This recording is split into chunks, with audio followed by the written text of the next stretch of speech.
చలమలశెట్టి సునీల్ గారు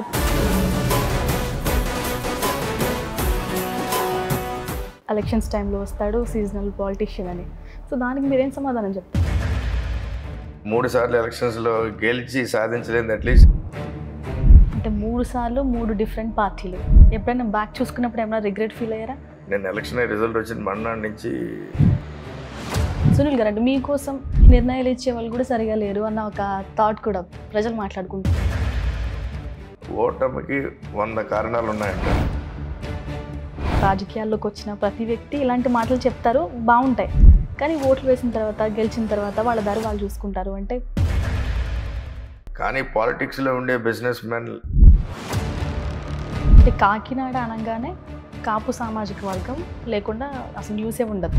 సో సామాజిక వర్గం మీకు ఎంతవరకు యూజ్ అవుతుంది అనుకుంటున్నారు? న్యాచురల్గా సామాజిక వర్గం అంతా మనల్ని.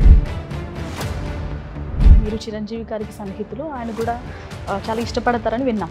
సో ఆయన ఎవరికి సపోర్ట్ చేయొచ్చు అలాంటి కండిషన్ వస్తే? సపోర్ట్ అన్నది అంటే గత ఎలక్షన్ సీన్ రిపీట్ అవుతుంది అనుకుంటున్నారు. అంటే 7 అసెంబ్లీ సెగ్మెంట్స్లో 6 వైసీపీకి అసెంబ్లీ తీసుకుంటే 1 టీడీపీ. సో అదే సీన్ రిపీట్ అవ్వచ్చు, అంత స్ట్రాంగ్గా ఉన్నారు. అంటే ఈసారి అంతకన్నా సంక్షేమం గెలిపిస్తుంది అనుకుంటున్నారా, చేసిన అభివృద్ధి గెలిపిస్తుంది అనుకుంటున్నారా? అభివృద్ధి అంటే చాలామంది అసలు ఏం జరగలేదన్న మాట చెప్తూ ఉంటారు. సంక్షేమం జరిగింది కాబట్టి.